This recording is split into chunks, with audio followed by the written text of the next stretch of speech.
go. Mama, jalan-jalan yuk.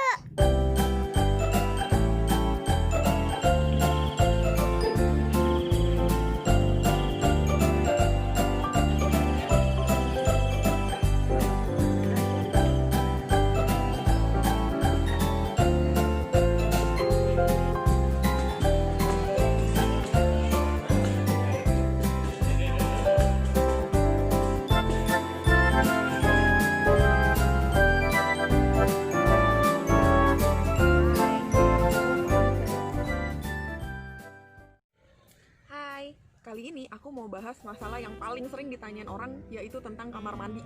Terutama tau sendiri kalau cewek itu pasti lebih ribet kalau mau ke kamar mandi. Plus kita juga bawa anak-anak. Kayak gimana sih? Nah, kita bahas satu-satu ya. Pertama, kamar mandi di tempat camping itu nggak bisa berharap bagus. Ini yang ada di sini ini hitungannya bagus. Airnya dingin, seger, kamar mandinya lampunya nyala, keramiknya juga bersih, bagus, pokoknya bagus. Karena kebanyakan biasanya bawahnya dan temboknya itu ya semen-semen aja. Bahkan kita pernah juga waktu itu camping di daerah Bogor, itu kamar mandinya sampai nggak ada lampunya.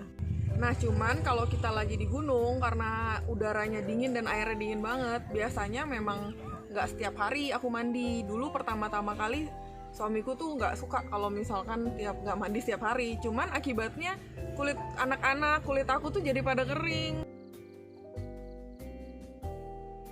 Nah, kalau kita lagi campingnya di tempat yang panas, baru deh kita mandi setiap hari, dan biasanya airnya juga nggak mungkin dingin-dingin amat.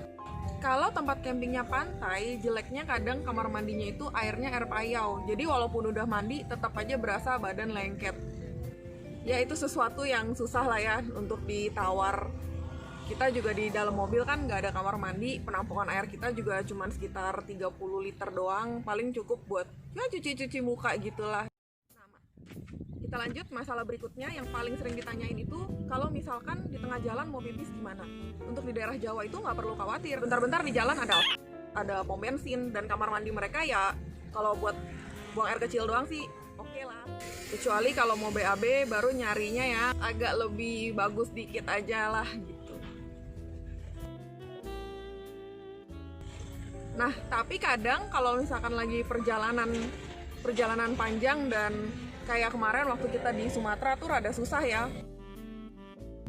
Kalau lagi jalan antar kota dan bukan lewat tol, karena di sana tolnya juga belum lengkap, susah tuh nyari kamar mandi.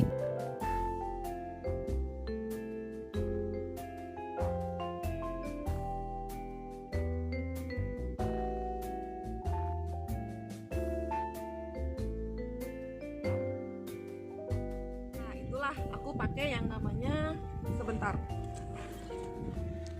Tada, ini dia. Ini tuh kantong kencing. Emang namanya juga miniatur toilet. Beli di online shop. Cari aja. Apa ya? Kemarin aku nyari namanya itu pee bag. Pasti muncul kok.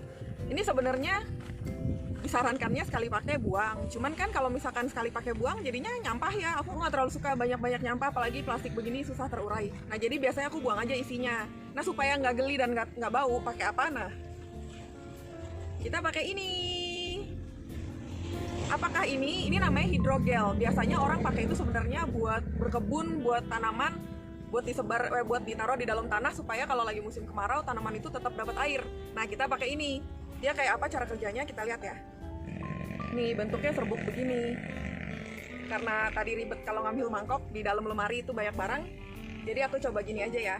Nih lihat deh. Nah jadi dia tuh bentuknya serbuk-serbuk putih begini kayak garam, dan dia kalau kena air tuh dia bakal menyerap, membesar nih, lihat ya. Dia nyerap air dan dia merubah air itu jadi gel. Napas. Tuh. Tuh dia langsung berubah jadi kayak jelly gitu. Dan ini nyerap airnya tuh banyak banget. Tuh langsung padat begini. Cepet banget dia nyerap airnya. Kita mau tambahin lagi juga bisa. Tuh dia langsung nyerap. Tuh dia langsung nyerap semua airnya. Gitu guys. Buang. Nah karena dia bentuknya gel, biasa aku langsung buang itu ke lubang got aja. Soalnya kalau dibuang di kloset takutnya bikin mampet. Walaupun dia sebenarnya kalau kena air langsung ngalir sih, tapi daripada kita ngerusak toilet umum, lebih baik kita cari aman kan. Untuk pemakaiannya biasanya cukup sekitar 1 sendok makan untuk kantong yang kayak gini itu nanti udah cepet banget langsung jadi gelnya, dan itu cukup karena dia menyerapnya banyak banget, aman. Nah terus kalau buang air besar gimana? Ya tetap kita harus cari kamar mandi. Kita sebenarnya bawa toilet portable, cuman toilet portable itu jeleknya kita harus bersihin. Dan di Indonesia ini untuk tempat-tempat camping dia belum ada RV park yang memadai, yang ada saluran pembuangan langsung ke septic tank kayak di luar negeri. Jadi males aja kan ngelihat penampakan dari pembuangannya itu tuh males gitu, dan wanginya itu loh, aduh, mendingan nyari toilet aja udah paling aman. Di Indonesia ini juga nyari toilet umum tuh masih termasuk mudah lah ya. Kalau emang sampai kepepet dan lagi ada di daerah yang nggak ada pom bensin, nggak ada, ya udah mampir aja di restoran, pasti ada kan.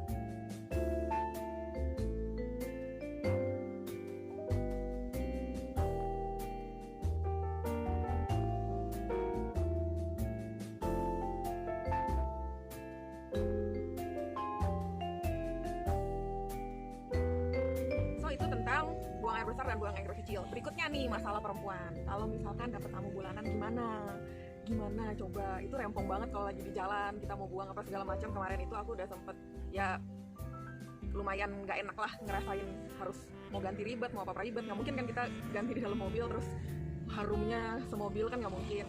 Nah di sini aku beralih ke yang namanya menstrual cup.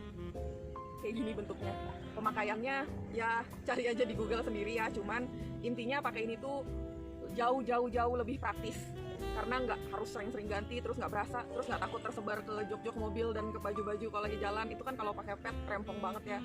Terus kalau kita lagi di jalan juga ya mau ngebuang aja ribet gitu. Jadi kalau pakai ini kan enak, kalau selesai tinggal dibuang di toilet terus disiram, selesai masalah. Recommended. Oke, mungkin itu aja yang bisa aku bahas tentang kamar mandian. Enggak kamar mandian, kamar mandi beneran.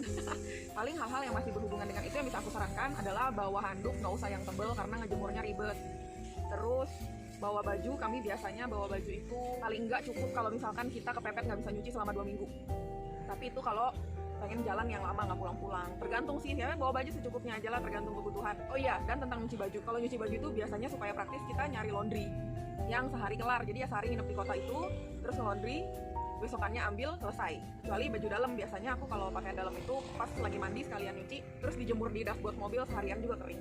Oke, gitu aja yang bisa aku kasih tahu mengenai pertanyaan yang paling sering ditanyain sama orang ini, karena paling repot kali mungkin dianggapnya ya. Jangan lupa like, subscribe, dan bunyikan lonceng. See you in next video.